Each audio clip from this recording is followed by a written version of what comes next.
Tenemos el lujo de tener hoy con nosotros, esta vez es online, pero espero que muy pronto, cuando ella venga a Madrid, nos visite y la podemos conocer en persona y escuchar en nuestra facultad. Tenemos con nosotros a la directora del programa HELP, el programa de formación de derechos humanos para profesionales jurídicos, experta en derechos humanos y cooperación al desarrollo, Eva Pastrana. Eva Pastrana tiene un currículum internacional muy amplio. Trabajó en la Unión Europea como agregada de Justicia y Derechos Humanos, primero en Filipinas durante 5 años y después en Georgia, donde además de participar en las negociaciones del Acuerdo de Asociación de Georgia en la Unión Europea, fue la principal asesora del enviado especial de la Unión Europea para Asuntos Jurídicos.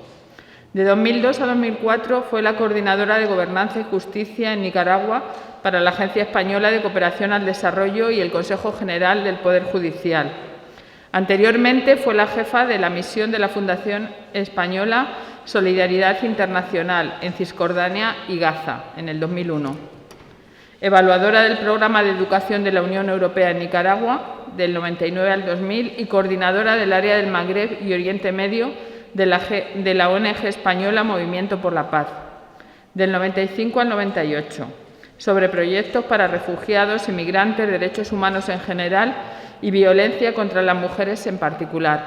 Así que muchas gracias, Eva, por haber aceptado nuestra invitación. Eva no ha podido venir porque ayer tenía una comparecencia importante en Estrasburgo, pero, como digo, queda emplazada para que la próxima vez que venga a Madrid pues visite nuestra facultad y la tendremos en persona. Como os digo, Eva, tienes estudiantes de Derecho, de Administración y Dirección de Empresas y de Estudios Internacionales que están encantados de conocer tu currículum y escucharte. Así que cuando quieras, bienvenida y te escuchamos. Muchísimas gracias, Fátima, por la invitación.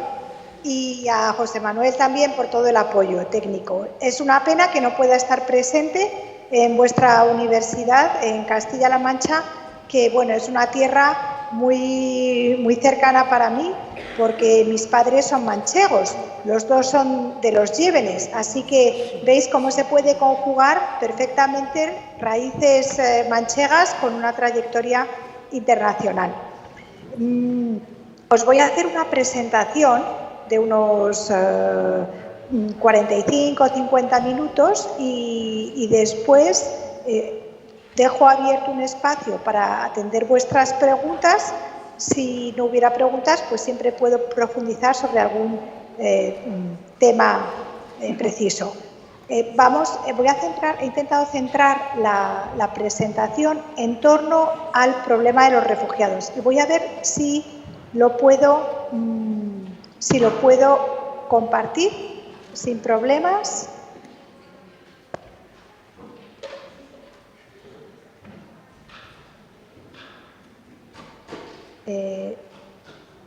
¿Lo veis?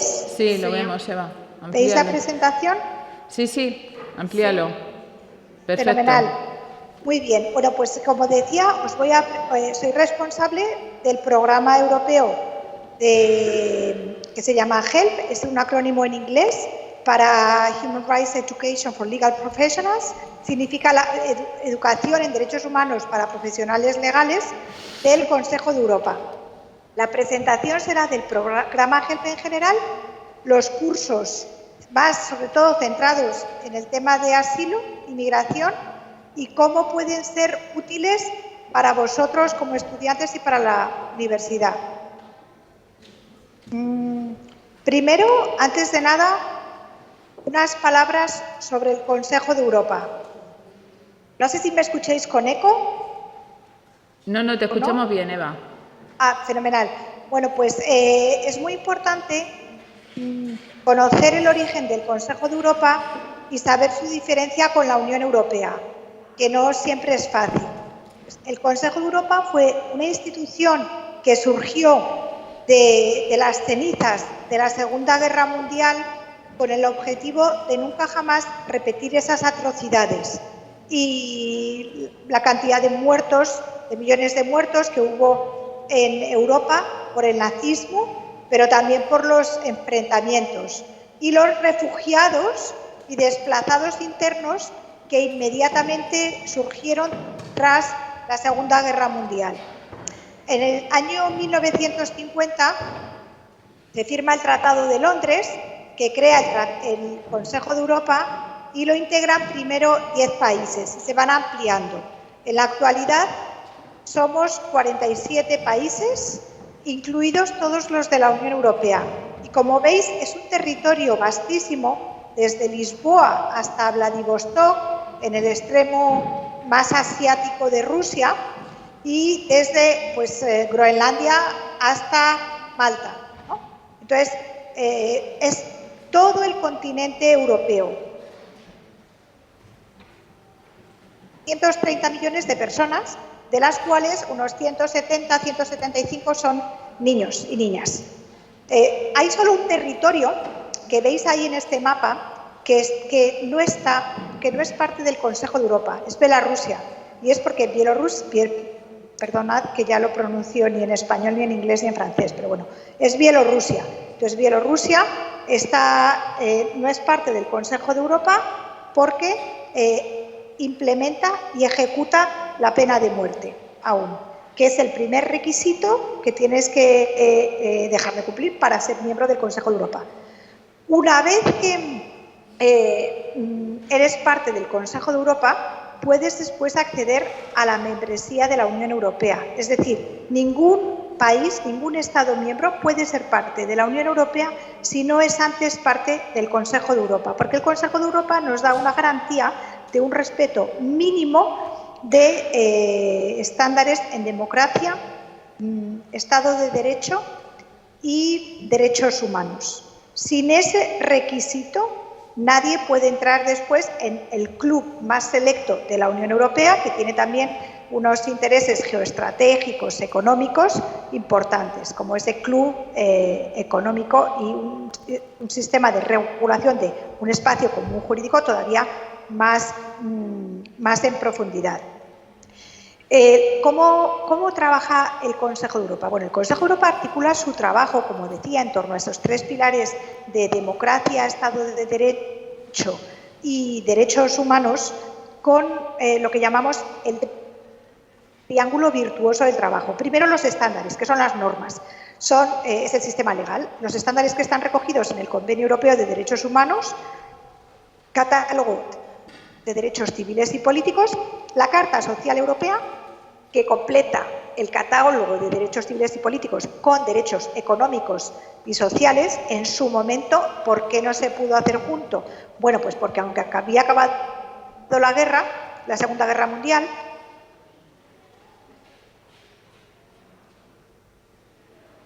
es imposible conseguir un consenso en temas de derechos sociales y económicos entre el bloque, vamos a decir, de la antigua ex Unión Soviética y el bloque más occidental del continente europeo. Además, el Consejo de Europa tiene unos 223 convenios que regulan muchísimos aspectos de la vida, de nuestra vida o de la vida jurídica del continente, como tratados de extradición, por ejemplo, o protección de datos, o incluso temas de protección animal. O está la farmacopea que ha sido esencial, es donde está el conocimiento de todas las fórmulas y que validan las fórmulas a nivel europeo de las medicinas, de los medicamentos y de los tratamientos.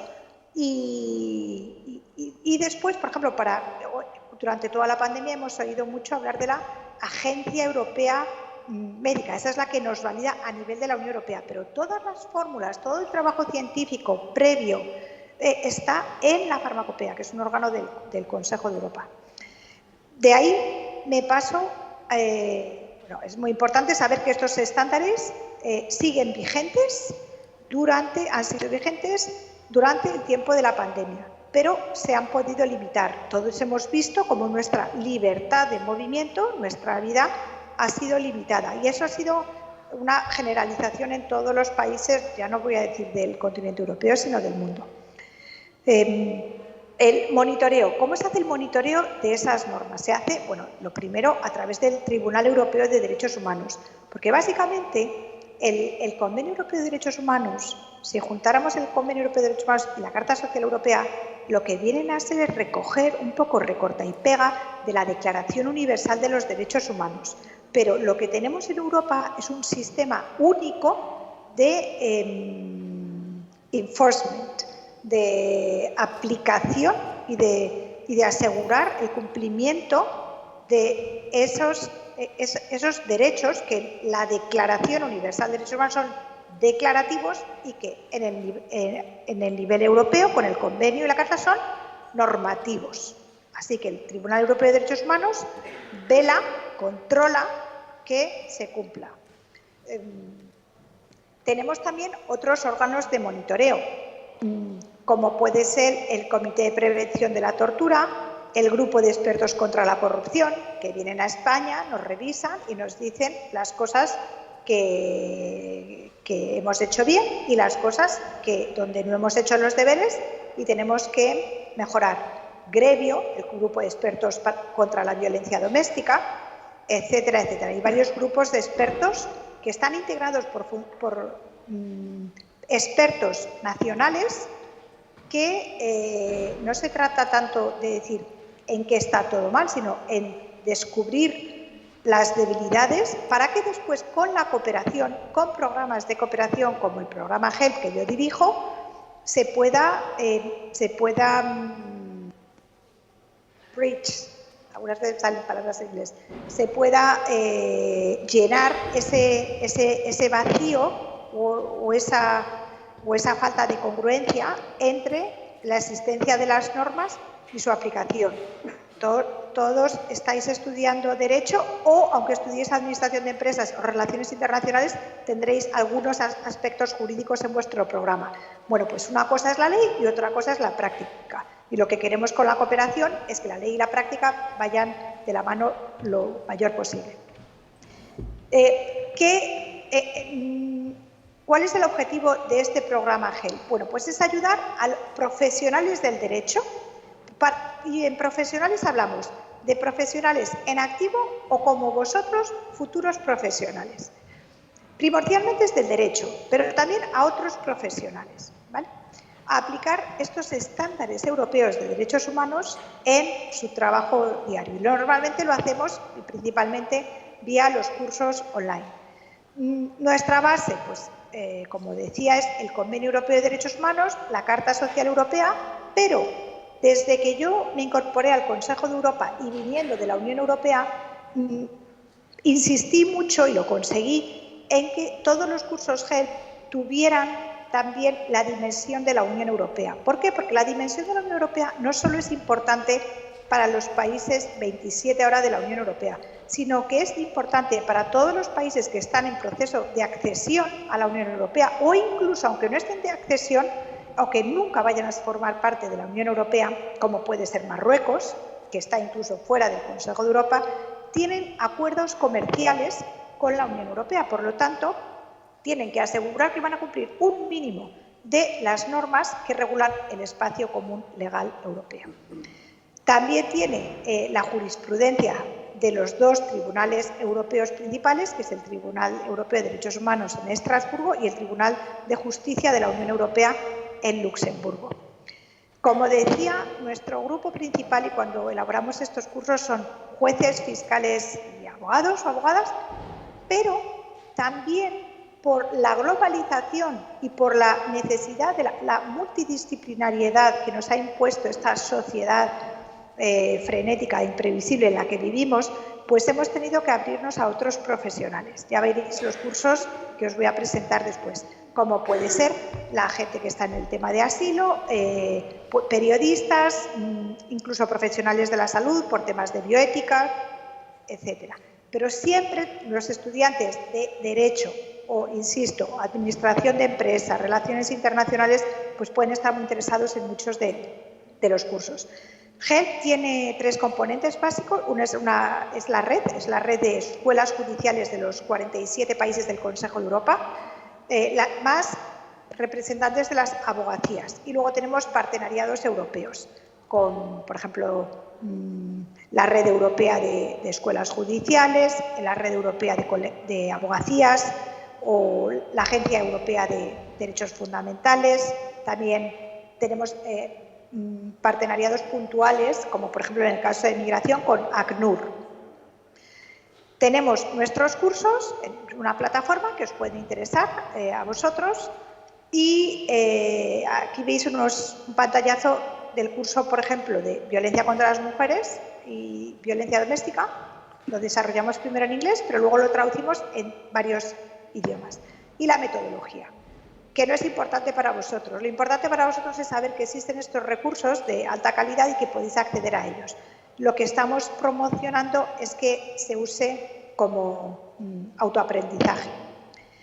Bueno, hemos tenido bastante éxito y durante la pandemia ya el éxito nos ha superado.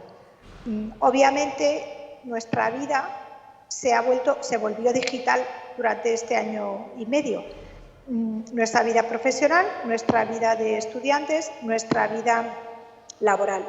Y bueno, pues ahí veis este gráfico que es impresionante.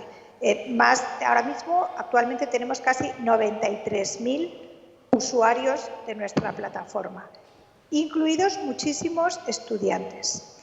En España pasamos de tener unos 3.100 usuarios en enero de 2020 a más de 7.000 y ahora ayer miré los datos y estamos por 7.500 en estas fechas. Así que veis que, claro, nos ha desbordado.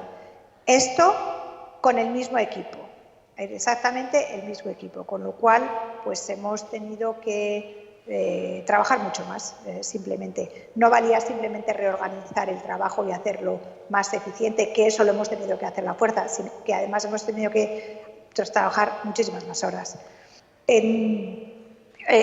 A la gente le interesa muchísimo saber el ranking. Esto es como Eurovisión, todo el mundo quiere saber quién es el primer país. Bueno, pues el primer país en número de usuarios es Francia. Después está Turquía, aunque ahora van muy enseguida, y España está ahí. Bueno, lo veis, eran unos datos anteriores, pero ahora ya os digo que tiene más de 7.000 y pico. Y la mitad de la gente de nuestra plataforma viene de la Unión Europea, pero también Balcanes, Occidentales, Turquía, Partenariado del Este, Rusia. Estamos en sur del Mediterráneo, sobre todo en Marruecos y Túnez, y en Latinoamérica. En Latinoamérica no está en nuestro radar.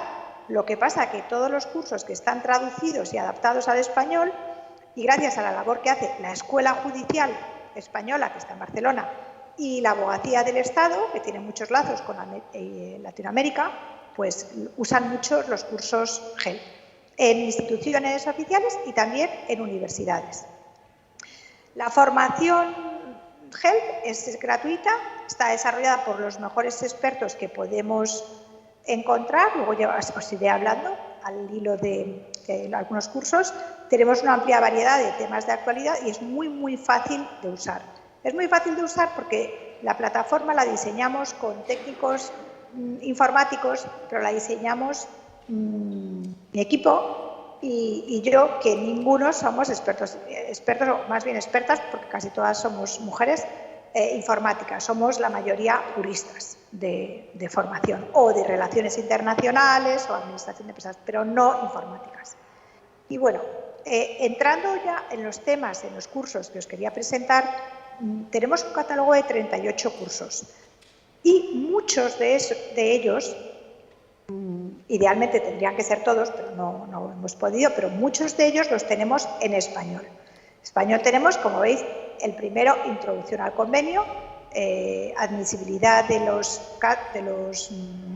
las demandas que se presentan en el Tribunal de Estrasburgo, lucha contra el racismo, xenofobia, Medicrime, que iremos viendo, protección de datos, derechos laborales, el de asilo, que os voy a explicar, el de niños refugiados e inmigrantes y el de prevención de la radicalización. Y aquí veis las personas que se han encargado de adaptar estos cursos a la legislación y a la práctica española. ¿Por qué? Porque nosotros desarrollamos nuestros cursos sobre los estándares europeos, pero yo siempre digo que un curso GEL no está nunca completo hasta que, primero, lo traducimos en la lengua nacional y, segundo, nos cogemos a los expertos mejores que podamos encontrar en España para que nos los tutoricen y nos los adapten. Y, por ejemplo, el curso de Introducción al Convenio Europeo de Derechos Humanos pues lo adaptó Rafael Bustos, que es un profesor ahora de Derecho Constitucional en la Complutense, catedrático, pero antes estaba en la Escuela Judicial. El de lucha contra el racismo, la xenofobia, es juez Jorge Jiménez, actual director de la Escuela Judicial. Y así varios. Pues, vamos a los de refugio. Refugio es Noemí Alarcón, es una abogada española, probablemente una de las personas que más saben en España de derecho de asilo, porque en España hay muchos abogados y abogadas que saben de derecho de extranjería, pero no necesariamente de asilo. Y Noemí Alarcón es la representante en la red de abogacías de Europa que está designada para trabajar con el Consejo de Europa. Así que vamos siempre a lo mejor que podemos encontrar. Prevención de la radicalización y lucha contra el terrorismo. Bueno, pues tenemos a Ana Salinas, que es una profesora universitaria en Málaga, pero que fue representante española en el grupo de expertos contra el terrorismo en el Consejo de Europa 2 o 3 años, y el juez de la Audiencia Nacional, José de la Mata, que actualmente es el representante español en Eurojust. Otros cursos que también existen en español, el de bioética, con juez Adalberto, el de garantías procesales en asuntos penales y derechos de las víctimas. Ese es muy interesante para los estudiantes de Derecho Procesal, tutorizado por Salvador Guerrero, Berta Álvarez, de la Abogacía. Derecho de familia, jueza de familia, Ana del Ser. Violencia contra las mujeres, son tres fiscales que han trabajado, Elsa García Maltras, Elena Agüero y Teresa Peramato, que es la fiscal por excelencia, pionera y experta en estos temas. Derecho de menores, Daria Nieves Uranga, y trata de personas, Diego Fernández. Otros cursos que os pueden interesar, pues delitos de odio, cooperación internacional, acceso a la justicia y deportes. Nuevos cursos. Como veis, tenemos todo un catálogo con muchos temas que os pueden resultar interesantes. Los últimos que hemos sacado, el de alternativas a la detención migratoria, libertad de expresión, protección y seguridad de periodistas, medio ambiente y derechos humanos y business y derechos humanos, o sea, empresas o negocios y derechos humanos. Estos dos cursos, medio ambiente y derechos humanos, y empresa o negocios y derechos humanos, están íntimamente relacionados. Pueden tomarse separadamente o no, pero son muy interesantes para la gente para estudiantes y para también la gente que estudia ADE. Se habla de todas las obligaciones que tienen los estados, los derechos que tienen las personas a un medio ambiente seguro y sano, y las obligaciones que tienen las empresas, o sea, lo que se llama la responsabilidad social corporativa. Finalmente, ética judicial es un curso de ética para jueces, fiscales y abogados. Voy ya a la presentación de los cursos y enseguida saltamos al tema de la migración. Pero antes de nada os quería contar que para los que queréis saber en general temas de derechos humanos, que no siempre está suficientemente cubierto en la carrera universitaria, ¿no? Yo estudié en la Complutense en Madrid, acabé en el 94 y bueno, pues no se hablaba de derechos humanos. Después hice un máster de derechos humanos en la Complutense, donde ya sí vi estos temas. Y realmente empecé a ver temas de derechos humanos en un Erasmus en Alemania, que aconsejo a todo el mundo que no lo haya hecho todavía que se interese por hacer Erasmus e intercambios con otras universidades. Da igual el lugar, da igual el sitio donde vayas. Yo creo que debería ser una cosa obligatoria para estudiantes de la Unión Europea el hacer al menos 2 o 3 meses fuera de su país. Abre la mente, te da otra perspectiva y te pone en la realidad de lo que es Europa. Bueno, volviendo al curso de la introducción al Convenio Europeo de Derechos Humanos, se tarda 5 o 6 horas. No hace falta que hagáis los 3 módulos que tiene. Y actualizamos esta versión en marzo del 2020 y ya tuvimos 4.500 usuarios. Veis aquí, habéis visto cómo ha cambiado la pantalla. Lo hicimos en inglés, pero luego lo tenemos disponible en español. Y estos 3 módulos, tenéis el del Convenio Europeo de Derechos Humanos, que lo podéis hacer en 1 hora y cuarto, el del Tribunal Europeo de Derechos Humanos, igual, hora y cuarto, y el de ejecución de sentencias del Tribunal Europeo de Derechos Humanos, lo podéis hacer o no lo podéis hacer, como queráis, porque ese es más enfocado para profesionales legales. Aquí tenemos el presidente, el antiguo presidente del Tribunal Europeo de Derechos Humanos, que nos está haciendo la presentación del programa. Como este curso puede sonar muy árido, puede sonar muy abstracto, el Convenio Europeo de Derechos Humanos, el Tribunal Europeo de Derechos Humanos, pero no es así, porque cuando, además de traducirlo al español, añadimos el complemento nacional, que lo añadió el profesor del que hablaba, Rafa Bustos, pues lo hace súper interesante. ¿Por qué? Porque ¿qué pasa con las condenas de España y con los temas que España ha llevado o tiene pendientes en el Tribunal Europeo de Derechos Humanos? Temas, por ejemplo, relacionados con el terrorismo de ETA, temas relacionados con el independentismo nacionalista catalán, si se queman o no se queman fotos de los reyes, el rey emérito, en un callejón, si eso es delito de odio o no es delito de odio. Bueno, pues en España se consideró que era delito de odio y cuando llegó al Tribunal Europeo de Derechos Humanos se consideró que no era delito de odio. Es un poco más largo de explicar, pero ¿por qué no se consideró que era delito de odio? Bueno, pues básicamente ese mismo acto, esa quema de esas fotos en un callejón por grupos de independentistas radicales catalanes, no tenía ningún viso de desencadenar violencia ni de tener un impacto social. Si esa misma quema de fotos, en lugar de hace 4 o 5 años, ese callejón hubiera sido cuando el día del referéndum inconstitucional en Cataluña, entonces, en ese momento, a lo mejor se hubiera tenido esos visos de violencia y ese desencadenamiento de conflicto social, con lo cual hay que valorar tema caso por caso.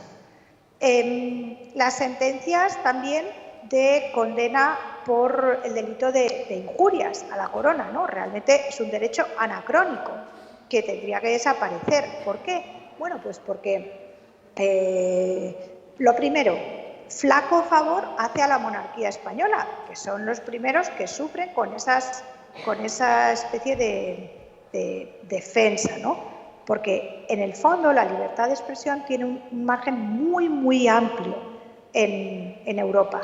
Hubo también las condenas a España por los raperos, no me acuerdo cómo se llaman, pero por los raperos que hacen esas canciones. Y es muy interesante porque cuando se han presentado demandas a Estrasburgo, se ha metido en el mismo saco la apología del terrorismo, que estaba, por ejemplo, en la misma canción, con injurias a la corona. Y yo personalmente me pregunto, si la gente que presentó si se hubiera quitado de lado la parte de injurias a la corona, quizá solo con la apología del terrorismo de esas canciones no hubiera sido condenada a España, porque hay una diferencia, ¿vale? Y bueno, pues como veis, también está el uso del velo. El uso del velo en España está permitido. En otros países, como Francia, en la esfera pública o en los colegios, no está permitido. Entonces, veis que hay muchos temas que de una cosa árida os he puesto a todos en el contexto nacional y es muy interesante. Asilo. Y ahora ya me centro en lo que es el grueso de la presentación. Bueno, a mí me gusta empezar estas presentaciones también así más temáticas con una historia. Probablemente todos habéis visto esta foto. Esta foto la tomó este reportero italiano es una patera llena de migrantes que fue interceptada en las aguas de Libia y estaban intentando llegar a Europa, ¿no? Pues vemos la foto, pero lo importante del asilo y de los refugiados es hacer zoom y ver que dentro de esa patera hay gente, hay personas. Detrás de cada cifra de supervivientes o de muertos hay un nombre y una historia, y probablemente de mucho sacrificio, porque no hay que olvidar que los refugiados huyen de conflicto, violencia o persecución. Este reportero, 4 o 5 años después de ganar premios, porque ganó el World Press Photo con esa foto, se preocupó de intentar identificar a las personas de esta patera.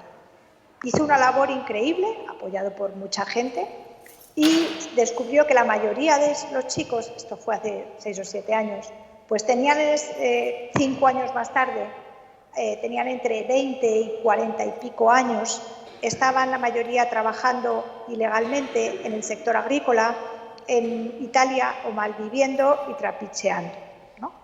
Entonces, me gusta poner cara humana a temas que luego vamos a ver cómo se puede tratar. Bueno, ¿cómo lo tratamos?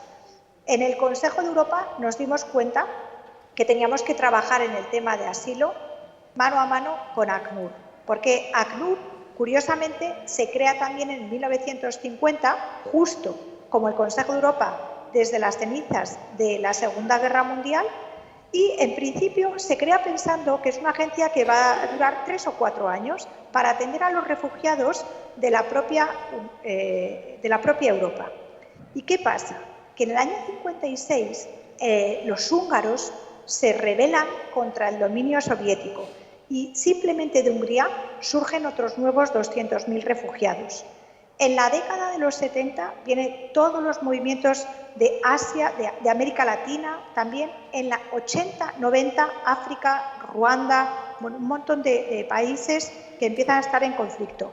En los últimos años, Oriente Medio y todos los refugiados que han desencadenado, con lo cual, desgraciadamente, la Agencia de Naciones Unidas para los Refugiados pues sigue plenamente vigente, ampliando su protección y trabajando con nosotros mano a mano. Es muy interesante que el Convenio Europeo de Derechos Humanos no recoge el derecho de asilo per se, como sí lo recoge, por ejemplo, la Carta de la Unión Europea de Derechos Fundamentales. El Convenio Europeo no recoge el derecho de asilo porque casi simultáneamente, en 1951, se adopta el Convenio de Protección de Refugiados y después, en 1967, su protocolo. Pero, aunque el Convenio Europeo de Derechos Humanos no recoja el derecho de asilo, la jurisprudencia amplísima del Tribunal Europeo de Derechos Humanos ha protegido a refugiados, refugiadas, desde hace décadas. Y, por tanto, es esencial el trabajo de este tribunal. No lo he comentado antes, pero el Convenio Europeo de Derechos Humanos está pensado como un instrumento legal en permanente interpretación de acuerdo a lo que la sociedad evoluciona. Por ejemplo, el derecho que regulaba la intimidad hablaba de cartas de correspondencia. Bueno, pues ahora se entiende que esas cartas, correspondencia, pues se aplica también a la vida digital, a emails, a WhatsApp, a todo eso, ¿no? Bueno, pues ha protegido toda esta jurisprudencia que forma lo que es el sistema de protección del Convenio Europeo de Derechos Humanos, el convenio más la jurisprudencia, ha ayudado mucho a proteger y a hacer prosperar la vida de refugiados.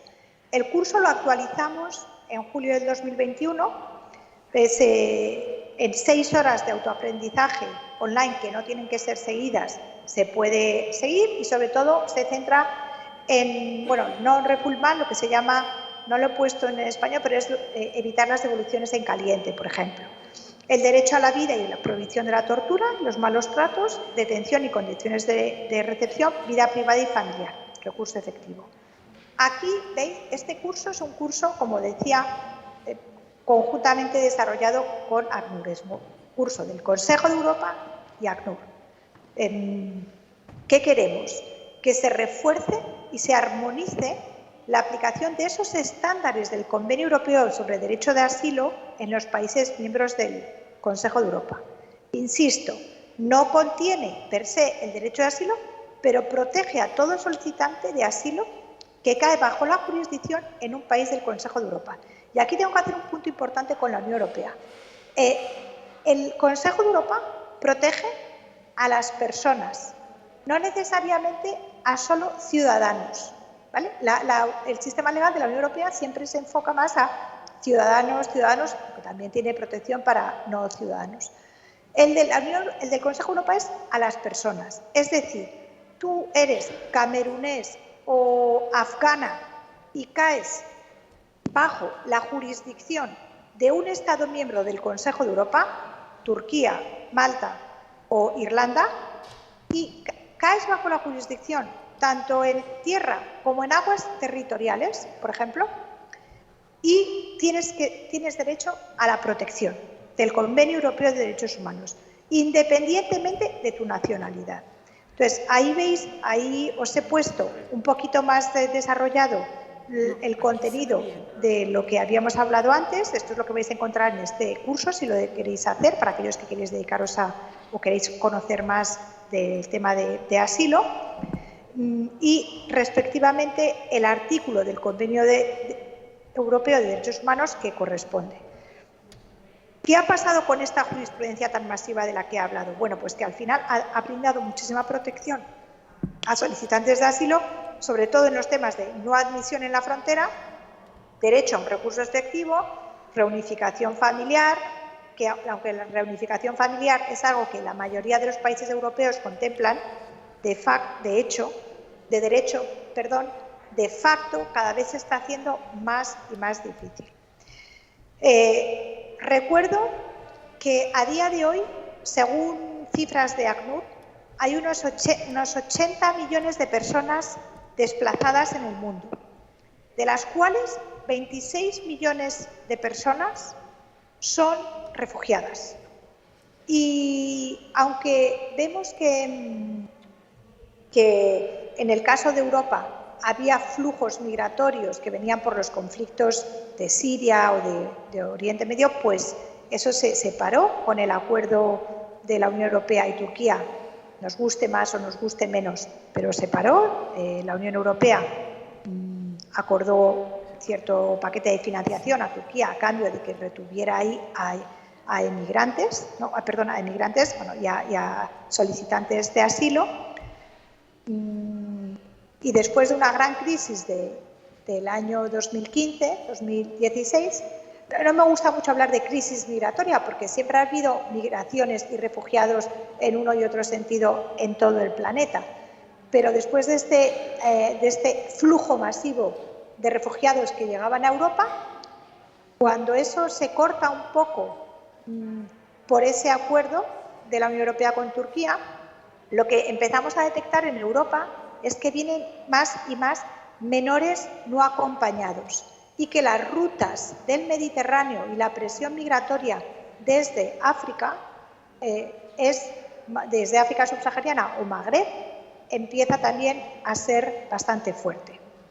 En España, con datos de hace un año y pico, llevábamos ya casi 100.000 personas que llegaban. ¿Por qué? Porque países como España, Italia, Grecia estaban sufriendo ya la presión migratoria desde mucho antes del conflicto en Siria. Y no se nos hacía mucho caso en Europa, a decir verdad. Luego, como suele sucedernos, pasamos de estar un poco abandonados a convertirnos en modelo de gestión. Y no es que se hagan las cosas perfectas, pero sí que es verdad que no se hacen del todo mal.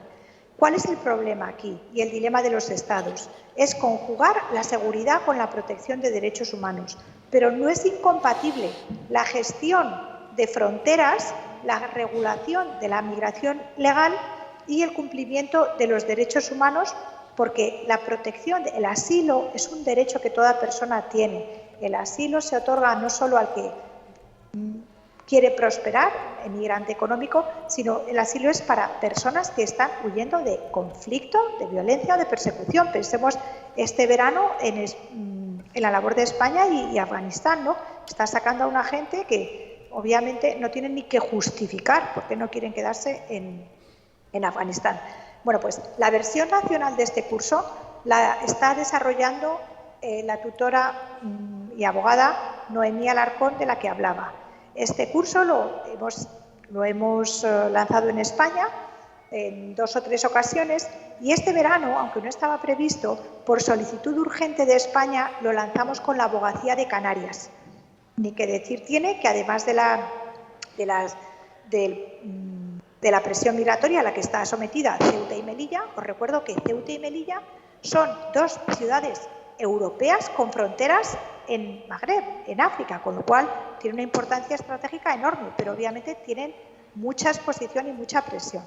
Entonces lo lanzamos con la abogacía canaria, que también sufre presión, y bueno, pues una vez que este lanzamiento se pilote con abogados y abogadas de toda España, aunque principalmente venían de Canarias y del sur de España, lo pondremos a disposición de todo el mundo en nuestra plataforma. ¿Qué queremos hacer con este curso? Lo mismo que con cualquier curso GEL. Queremos no solo transmitir los conocimientos de la legislación europea o internacional, aquí también hablamos del convenio de asilo de 1951, sino también transmitir la jurisprudencia del Tribunal Europeo de Derechos Humanos y el Tribunal de Justicia de la Unión Europea. En Europa tenemos sistemas más continentales de derecho legales con sistemas más de common law. Y es muy interesante porque el sistema del Convenio Europeo de Derechos Humanos es casi una mezcla. Por un lado tenemos la codificación en el Convenio Europeo de Derechos Humanos, pero por otro lado la jurisprudencia es importantísima. Es casi como cuando vemos las películas británicas o americanas de el caso tal, el caso cual. Todo se basa en casos específicos. Además de transmitir estos conocimientos, son cursos muy interactivos, muy enfocados al profesional de derecho, a juez, fiscal, abogado, que ya quiere aplicar, no tiene mucho tiempo y necesita rápidamente tener la referencia legal y saber cómo aplicarlo. Con lo cual hay un montón de juegos, de preguntas, de vídeos, de entrevistas a gente que trabaja en estos temas. Obviamente, al final esto también resulta muy atractivo para estudiantes, pero nuestros cursos, cuando los desarrollamos, pensamos en profesionales.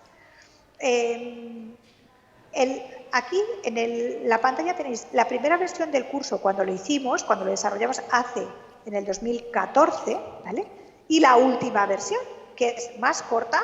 Más corta no quiere decir menos contenido, más corta quiere decir más difícil para nosotros de hacerlo, porque es mucho más fácil hacer una cosa larga que hacer una cosa corta. ¿Y por qué hacemos este curso? Bueno, pues porque queremos que la gente que llegue a Europa tenga una adecuada recepción y asistencia y que tengan acceso a los procedimientos de asilo de una manera justa, eficaz y rápida. ¿Veis? Esto es son pantallazos del curso que tendríais online. Aquí tenéis a nuestro director general hablando. La entrevista son 2 minutos presentando el curso. Lo presenta en inglés. No, en el Consejo de Europa no tenemos dinero para doblar luego al español, pero sí lo que hacemos es poner la transcripción de su presentación en castellano. ¿Qué habrá aprendido la persona que lleve este curso? Bueno, pues la relación entre la protección en virtud del artículo 3 del Convenio Europeo de Derechos Humanos y la protección internacional en virtud de la Convención de 1951 y el derecho de la Unión Europea, así como las diferencias entre los 3 tipos de protección. ¿Cuándo puedes ser solicitante de asilo? Y las obligaciones de las autoridades administrativas de hacer un examen exhaustivo de cada caso. Módulo segundo, ¿vale? El módulo segundo es evitar las devoluciones en caliente. profundizar más en el derecho, en la protección del derecho a la vida, no ser sometido a tratamiento inhumano o degradante, también como los emigrantes y los refugiados no son criminales. Y sin embargo se les sujeta, se les tiene en unas condiciones de privación de libertad que van desde algunas más ligeras a otras más severas, depende del país. España no está muy mal dentro de lo que cabe. Y el acceso al territorio, ¿vale? Y después, pues, la regulación del juicio. La legalidad o no de detener a estas personas, que como decía, no son criminales, ¿vale? Puede que haya un criminal, como puede que haya un criminal entre nuestros vecinos y no lo sepamos, hasta que se descubra. Pero, ¿cuál es la libertad? Además, si a todos nos preguntan qué es la libertad, pues diríamos no estar en la cárcel, estar por la calle. Bueno, la libertad puede ser un derecho restringido, lo hemos visto en el confinamiento. La libertad no es blanco y negro, siempre hay muchas restricciones y es un derecho que por el propio Convenio Europeo de Derechos Humanos puede ser restringido.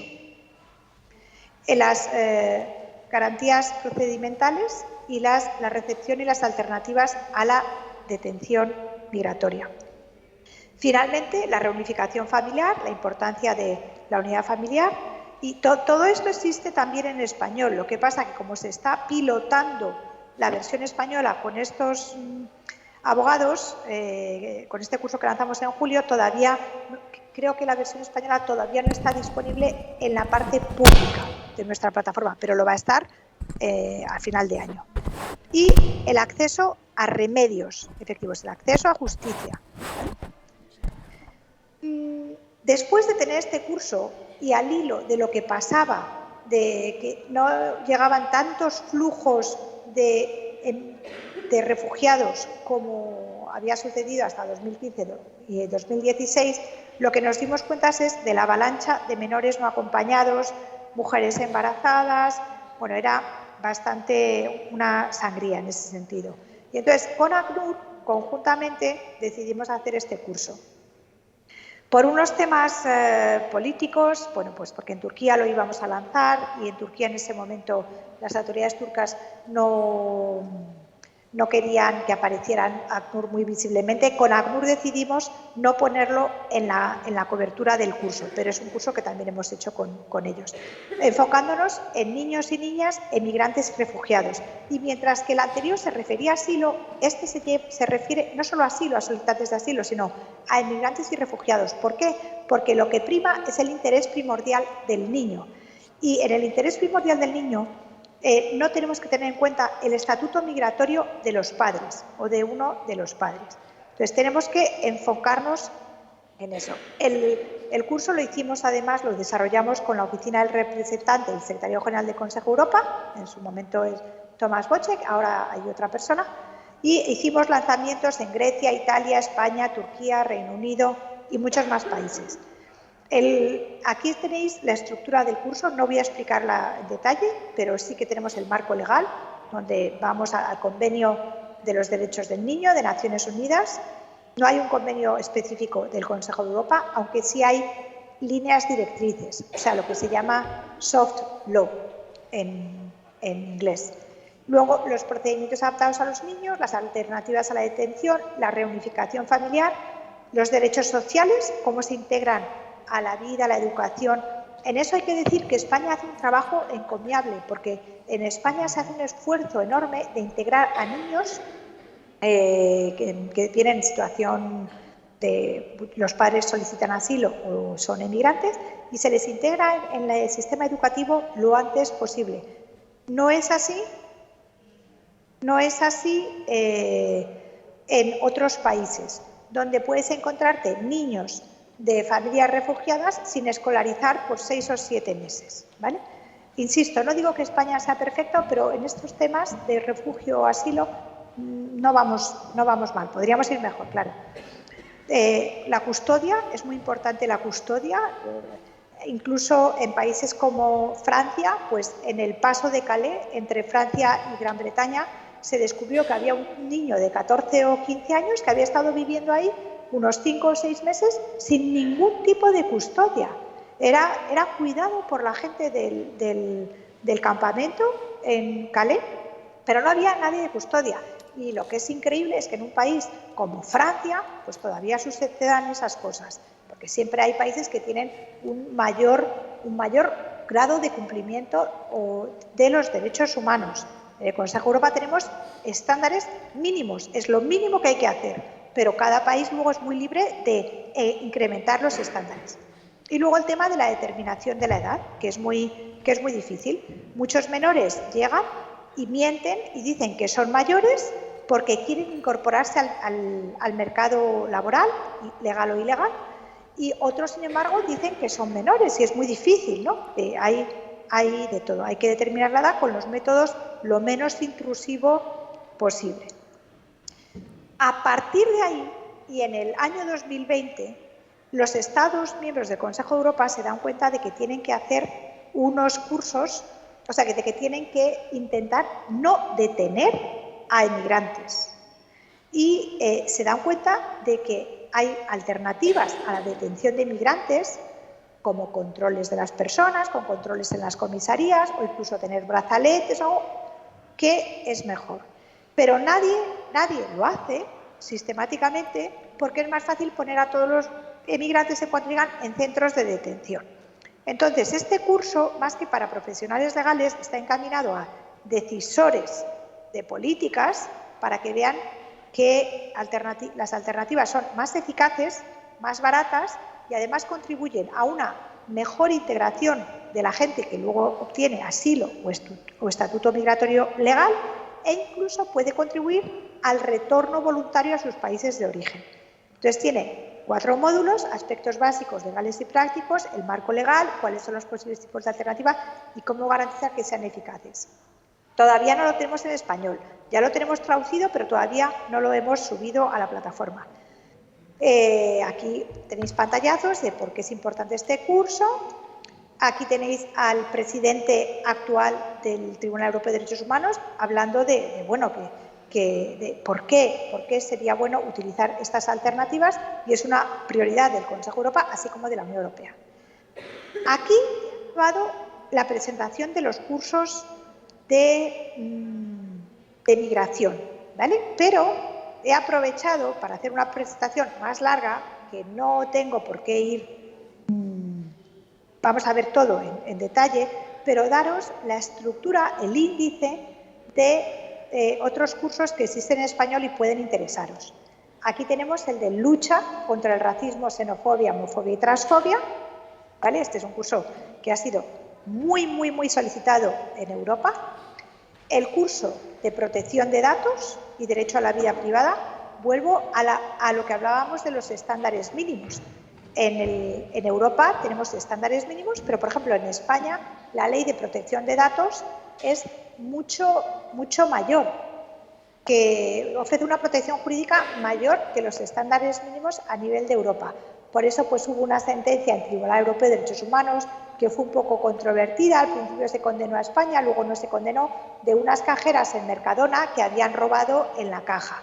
Y el tema era el que te pueden vigilar en el trabajo, pero la gente, los trabajadores tienen que saber que están sujetos a esa vigilancia y tal. Como España tiene una protección extra al mínimo estándar de Europa, pues fue una sentencia discutida que, bueno, finalmente acabó en absolución de España, porque Mercadona sí que parece que había puesto en sus tablones de anuncios unos carteles que decía que se podía someter a los trabajadores a vigilancia con videocámaras.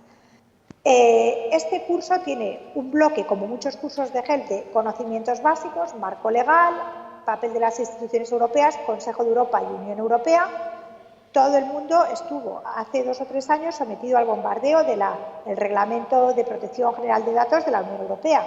Bueno, este reglamento se hace mano a mano con personal experto del Consejo de Europa, que en paralelo están con el convenio llamado 108 Plus, 108 más del Consejo de Europa, que es importante también para la Unión Europea, porque la reglamentación de la Unión Europea no tiene por qué vincular a países como Rusia, pero el convenio de la del Consejo de Europa sí, con lo cual todo esto va mano a mano y tenemos mucho trabajo conjunto. Las áreas de trabajo, son los módulos temáticos, pues la salud, imaginaos con todo lo que ha habido ahora con la pandemia, ¿no? Pues es muy importante preservar el derecho a los datos personales y a la vida privada en datos médicos. Medios de comunicación tradicionales, periódicos, televisión, radio, y no tradicionales o modernos, Internet, Facebook, WhatsApp, etcétera, y las comunicaciones electrónicas y el marketing, las nuevas tecnologías, GPS, drones, cámaras de videovigilancia y específicamente un módulo sobre vigilancia en el lugar de trabajo. Otro bloque al final es la aplicación de la ley, los remedios legales, administrativos, penales, civiles y qué pasa con los flujos transfronterizos de datos. Bueno, si pincháis en este vídeo tenéis una presentación de unos 2 minutos que estaría muy bien. Derechos laborales, no lo voy a explicar para que vaya más rápido. Un curso que acabamos de actualizar de cooperación internacional penal. El actualizado solo está en inglés por ahora, pero lo estamos traduciendo ya al español. Curso de prevención de la radicalización, que el objetivo es mejorar la respuesta de la justicia penal para evitar la radicalización o luego enjuiciarla, si no la hemos podido evitar, y además es la radicalización que conduce al terrorismo o extremismo violento. La radicalización per se nos puede horrorizar, nos puede repugnar, pero no es punible. Lo que es punible es la radicalización que lleva al terrorismo, al extremismo violento. Volvemos a temas como lo del delito de odio. Entre el delito de odio y expresiones que nos repugnan, que nos chocan, que nos horrorizan, hay todo un grado. Una cosa está lo que...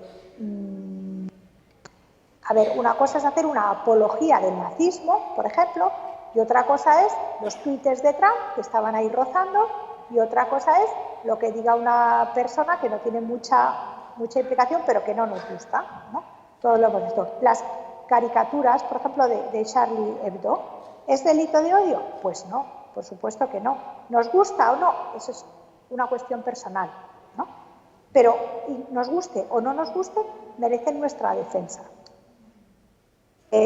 Aquí tenemos pantallazos de la prevención de la radicalización, tenemos además unos módulos para funcionarios de prisiones y de libertad condicional y para jueces y fiscales. Y para jueces y fiscales tenemos un módulo muy interesante sobre la recogida y uso de la prueba en casos contra terrorismo. ¿Por qué? Porque hay muchas maneras de combatir el terrorismo, pero hay unas maneras extrajudiciales y otras legales.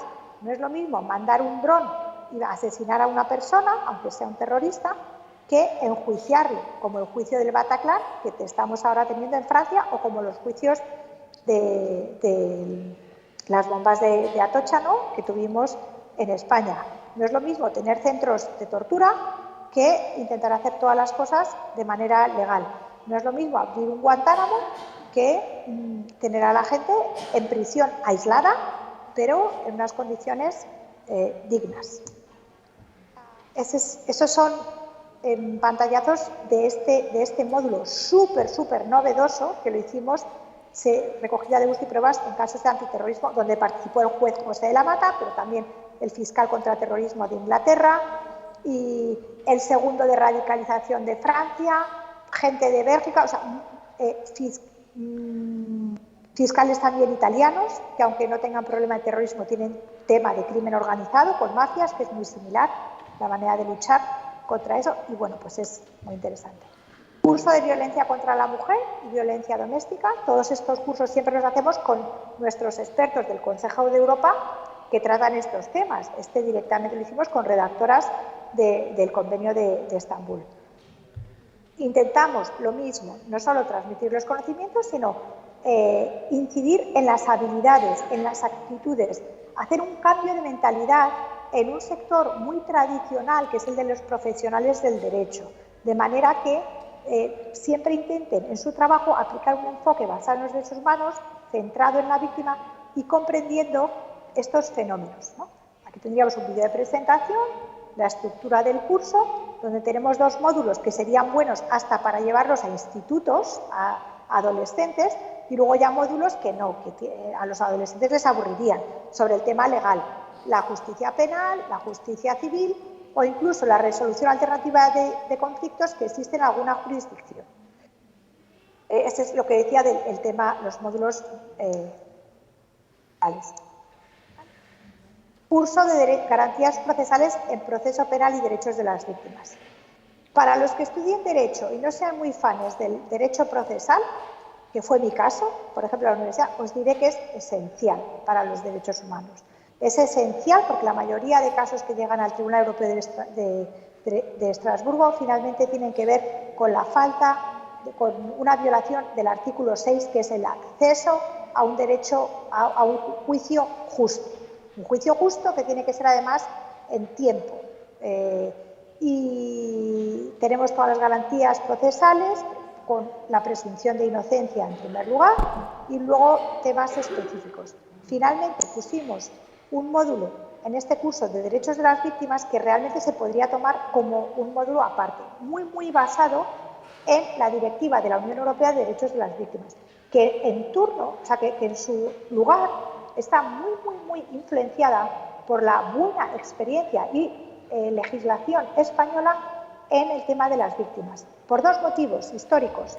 Uno, desgraciadamente, por el impacto de ETA y el terrorismo en España, de ETA en su momento y ahora del yihadismo islamista salafista, y por otro lado, el papel vanguardista que tenemos en Europa y en la Unión Europea en el tema de lucha contra la violencia doméstica y violencia de género. Aquí veis cómo intentamos siempre mostrar esta interacción de los sistemas legales europeos. Esto es el proceso en el Consejo de Europa, esto es el de la Unión Europea, intentamos siempre hacerlo fácil. A un punto aquí sobre derechos humanos, ideales o realidades. Bueno, pues son las 2 cosas. Teníamos un curso, por ejemplo, contra la falsificación de medicamentos y productos médicos, lo teníamos en la parte secreta de nuestra plataforma porque nuestros colegas de los temas médicos en Consejo Europa no querían ponerlo porque decían que si no las farmacéuticas, que bueno, pues podían usarlos no siempre para fines buenos, pero finalmente con el tema de la pandemia yo les convencí de no. En este sentido, e independientemente de los intereses financieros y económicos que tengan las farmacéuticas, que mueven más dinero que la droga, ¿vale? En el mundo, y son la primera o segunda industria después de los bancos, aquí tenemos un interés común. Eva, perdóname que te interrumpa. Los que estaban interesados en que no hubiera mascarillas y vacunas falsificadas. Eva, discúlpame que te interrumpa, vamos a tener que ir terminando. Sí, voy a terminar. Solamente os pongo esto, ¿vale? Para que veáis. Y lo último que quiero deciros es nuestros cursos pueden ser en modalidad autoaprendizaje, que llevan a un certificado de aprovechamiento y tutorizado. Voy a acabar, ¿vale? Estos son los que queremos insistir que se usen para las universidades, más que estos tutorizados. Eso es una foto de la Escuela Judicial Española, ¿vale? ¿Y cómo podemos trabajar con las universidades? Sin ninguna formalidad. Son autoaprendizaje y los cursos pueden complementar programas universitarios. Esta es una muestra de las universidades con las que trabajamos. ¿Y por qué no la vuestra? Aquí está el acceso a la plataforma donde están los cursos y deciros que algo, acabando con algo así gracioso, fue que hace poco me dijo alguien en el Consejo de Europa, está claro que HELP es el Netflix del Consejo de Europa porque con todas las distracciones tecnológicas que hemos tenido en la pandemia, podríamos habernos ido a TikTok o a YouTube o tal, pero la gente, los profesionales legales y estudiantes han seguido usando cursos. Aquí tenéis el contacto y acabo ya de compartir. Muchas gracias.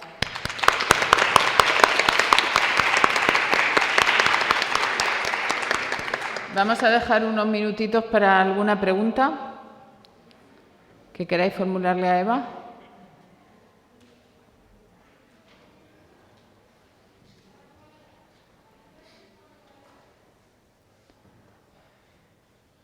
¿Alguien quiere preguntar? Sí.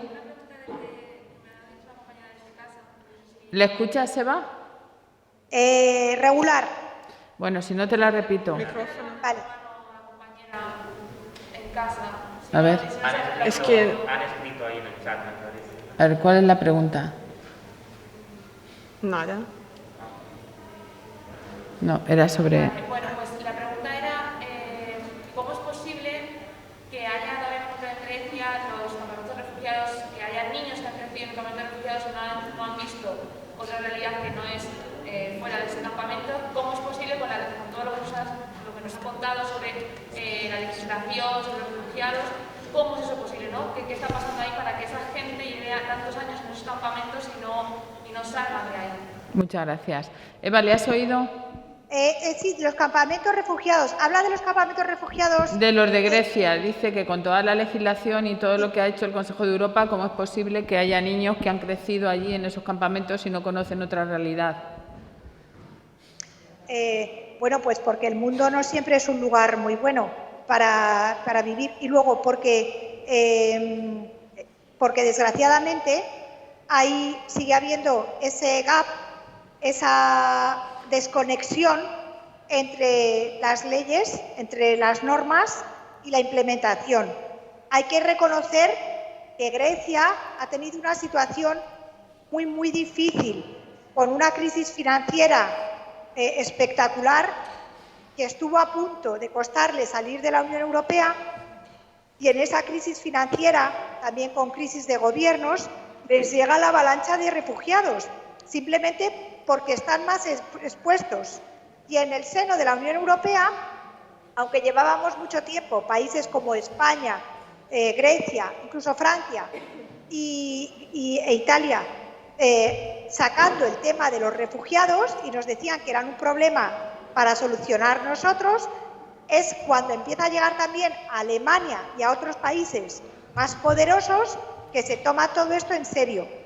Grecia ha recibido ayudas, pero efectivamente es una vergüenza que no se pueda asegurar las condiciones de vida dignas.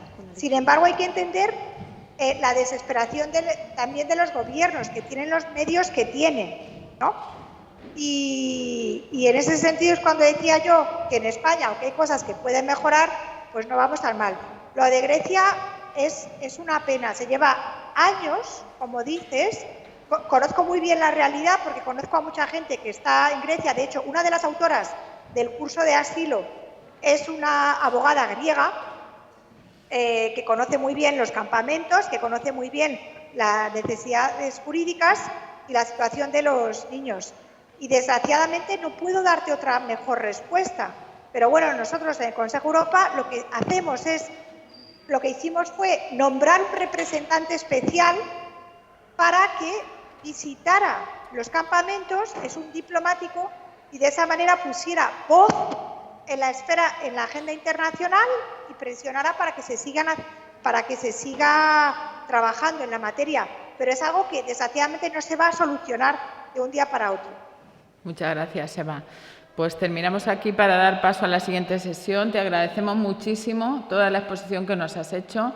Miraremos todo lo que nos has contado del programa GEL y, como digo, las posibilidades que ofrece para nuestros estudiantes, y esperamos verte aquí en persona cuando vengas a Madrid. Muchas gracias, Eva. Un abrazo. Gracias a vosotros, y podéis compartir la presentación con todos los estudiantes. Así lo haremos. Gracias. Gracias.